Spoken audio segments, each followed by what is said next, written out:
Ang pinakamataas na pagpupuri, pagluluwalhati at ang kadakilaan ay tanging sa ating pinakamamahal na Panginoon Sus. Dobleng paggalang po sa ating minamahal na Pastor Will Estrada Almeida at sa kanilang mga beloved children. Pag-alaala sa mga turo at aral ng ating minamahal na Assistant Pastor Lina C. Almeida. Magandang hapon na po sa inyong lahat mga minamahal. Ako po'y nagpupuri, nagpapasalamat mga minamahal sa araw na to at ako po'y nabigyan ng pagkakataon upang pasalamatan ng ating pinakamamahal na Panginoon Sus. Medyo matagal-tagal na rin po akong hindi nakapagpasalamat sa ating mahal na Panginoon. Kaya medyo nakabahan po. Way back 1996 po nang ako'y makakilala sa ating pinakamamahal na Panginoon Sus. Ako po ay bunga ng aking beloved tita at tito mga minamahal.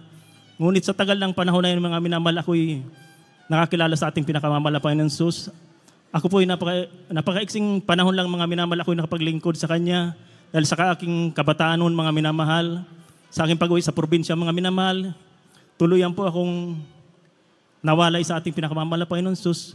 Ngunit ako po ay nagpupuri, nagpapasalamat sa ating pinakamamahal na Panginoon Sus dahil nung panahon po ng pandemic mga minamahal, ako po ay nagkaroon ng takot sa aking puso at isipan mga minamahal dahil sa aking napapanood sa balita mga minamahal sa TV at na aking napapanood mga minamahal na napakaraming namamatay mga minamahal. Nagkaroon po ako ng takot mga minamahal sa aking puso at isipan mga minamahal dahil sabi ko paano kung dumating sa akin ganitong pagkakataon, saan kaya ako mapupunta mga minamahal. Alam niyo, napakabuti ng ating pinakamamahal na Panginoon Sus dahil muling pinaisip sa akin ang banal na gawain na ito mga minamahal.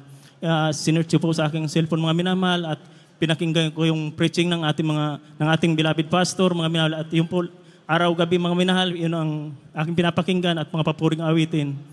Isang araw mga minamahal, ako po'y napadaan sa dako ng banga mga minamahal kasi bago po kasi mag-pandemic mga minamahal, kalilipat lang namin dito sa May Kawayan dahil dati po kaming sa Santa Maria nakatira mga minamahal.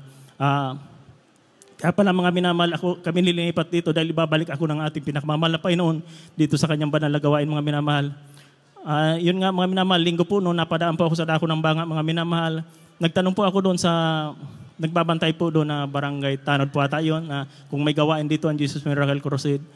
Tinuro po sa akin, sabi niya mayroon, nag-umpisa na nga sila. Papunta po ako ng Santa Maria noon dahil sa aking trabaho mga minamahal.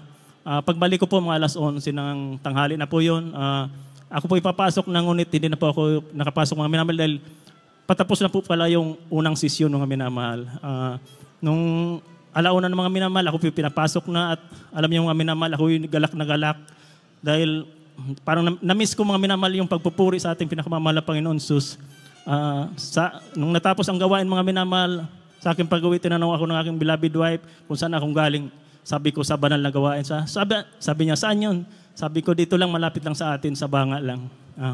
Alam niyo mga minamahal, 1 week pa lang po ako noon binabalik ng ating pinakamamahal na Panginoon sa ating banal na gawain mga minamahal. Ako'y sinubok ng ating pinakamamahal na Panginoon dahil yun nga po, medyo kasagsagan pa ng pandemic noon mga minamahal.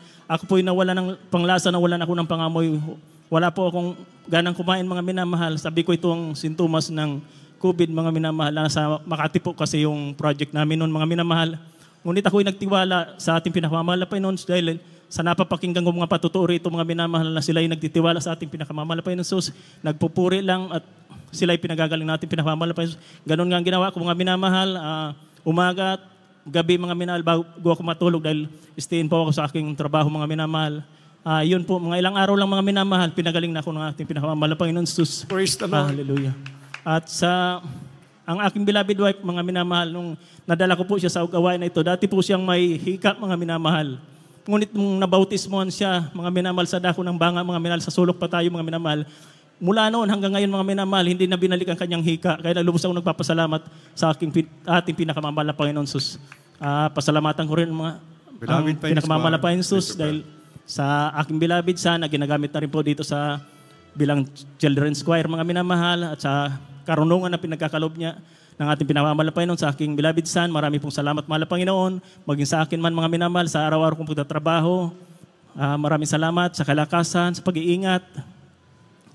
Pasalamatan ko rin pala mahal na Panginoon dahil nung nakaraang linggo po, malos 2 linggo po ako nakakaramdam ng pananakit ng aking tiyan, mga minamahal. Parang may bumubukol na hindi ko maintindihan, mga minamahal. Ngunit nung Friday po, overnight, pagkatapos po nung gawain, naramdaman ko, maginhawa na aking pakiramdam. Alam ko, pinagaling na akong ating pinakamamahal na Panginoon Jesus. Kaya marami pong salamat, mahal na Panginoon. Maraming pong salamat sa mga pagpapala mo sa amin sa araw-araw, sa pag-iingat mo sa akin, sa pagtatrabaho, sa kalakasan. Marami pong salamat, mahal na Panginoon. Sa patuloy yung pinagkakaloob na project sa amin, mahal na Panginoon, hindi pa natatapos ang isang mga minamahal may kasunod. Kaya lubos ako nagpapasalamat sa ating pinakamamahal na Panginoon. So, hanggang dito na lang po ang pinakamataas na pagpupuri para sa salamat ay tanging sa ating pinakamamahal na Panginoon po lamang.